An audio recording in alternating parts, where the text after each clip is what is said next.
ఉంది. సో ఎలా ఉండబోతుంది అనుకుంటున్నారు? ఖచ్చితంగా నవీన్ యాదవ్ అన్న భారీ మెజార్టీతో గెలవబోతా ఉన్నాడు. మరికొద్ది నిమిషాల్లోనే మనందరం కూడా సంబరాలు కూడా జరుపుకుంటామని చెప్పేసి మీకు తెలియజేస్తున్నాం మేడం. అంటే ఎలా ఉండబోతుంది అనుకుంటున్నారు? ఎందుకంటే అటు బీఆర్ఎస్ కూడా ముందంజకు వస్తూ ఉంది, ఎక్కువ డిఫరెన్స్ ఏం లేదు.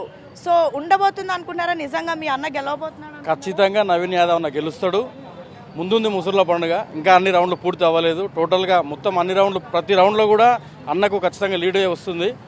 పోటీ వాళ్ళు ఎంత పోటీ ఇచ్చినప్పుడు కూడా కాంగ్రెస్ పార్టీ ఈరోజు చేసినటువంటి ఎన్నో గొప్ప గొప్ప కార్యక్రమాలు ఉన్నాయి. అదేవిధంగా నవీన్ యాదవ్ అన్న దాదాపు జూబ్లీహిల్స్ ప్రాంతంలో చాలా అందరికి కూడా బీద వాళ్ళతో గతంలో కూడా పోటీ, ఇప్పుడు నిజంగా నవీన్ యాదవ్ కి ఇక్కడ ఉన్న అభిమానులు ఆదరిస్తే గతంలో కూడా పోటీ చేశారు, అప్పుడు ఓడిపోయారు కదా మేడం. గతంలో గురించి చూసుకుంటే బీఆర్ఎస్ పార్టీ వాళ్ళు ఎంత ద్రోహిస్తులో ఈ ప్రాంతాన్ని డెవలప్ కాకుండా ఎంత మోసం చేసిండ్రో దానికి నిదర్శనం కూడా ఈ ప్రాంత ప్రజలు మరికొద్ది నిమిషాల్లో రిజల్ట్ కూడా మీ అందరి ముందుకు తీసుకొస్తారని చెప్పేసి మేము తెలియజేస్తా ఉన్నాం. గతంతో పోలిస్తే ఈరోజు రేవంత్ అన్న సర్కారు ముందుకొచ్చి నవీన్ అన్నటువంటి మంచితనాన్ని గుర్తించి కాంగ్రెస్ పార్టీ ఈరోజు టికెట్ ఇవ్వడం జరిగింది.